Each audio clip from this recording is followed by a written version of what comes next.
You're stuck on a lifeboat in the middle of the Pacific Ocean.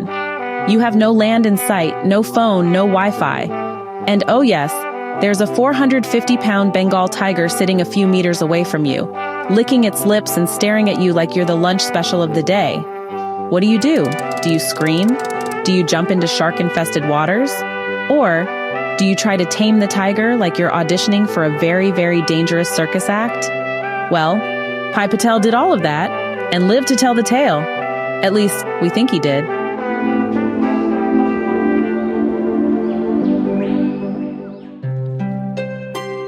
Our hero is Paishin Malator Patel.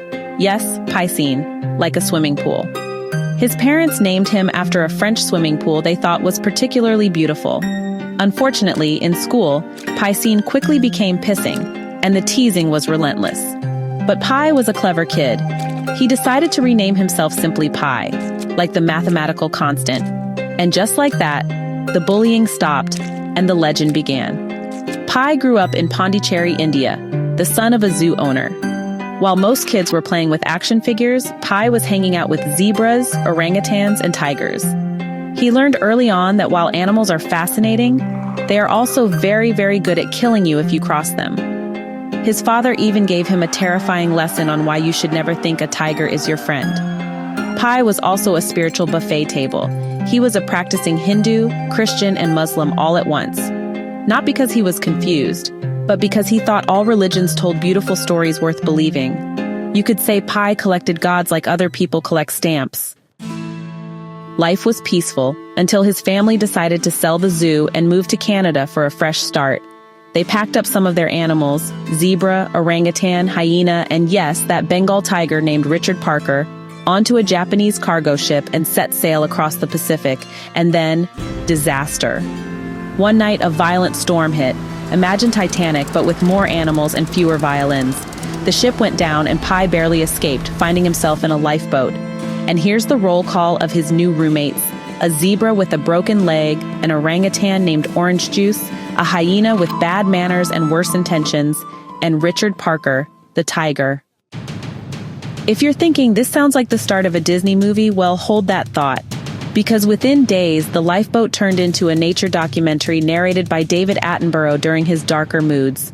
The hyena killed the zebra, the hyena killed the orangutan, and then Richard Parker killed the hyena.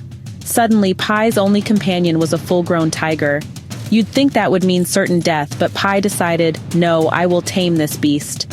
And so began one of the strangest friendships in literature. Pai marked his territory on the lifeboat, rationed his food, trained Richard Parker with a whistle, and somehow kept both of them alive. They floated for days, weeks, months, through hunger, storms, and boredom so deep that Pai started talking to himself. At one point, Pai went temporarily blind from malnutrition. That's when things got really weird.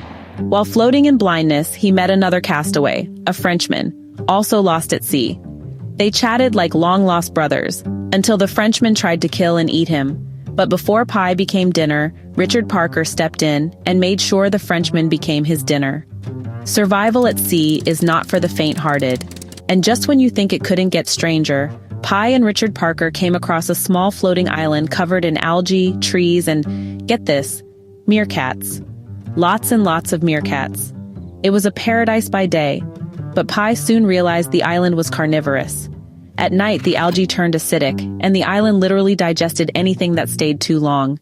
That was Pai's cue to leave. Eventually, after 227 days at sea, Pai and Richard Parker washed ashore in Mexico. Pai collapsed from exhaustion. When he woke up, Richard Parker had disappeared into the jungle without even a goodbye. No dramatic farewell scene, no slow-motion wave, just gone. Which hurt Pai deeply because, tiger or not, Richard Parker was his only friend out there. And that's the story of Life of Pai, a survival tale that is part adventure, part philosophy, and part weight. What did I just read? Yann Martel's 2001 novel won the Man Booker Prize, and for good reason.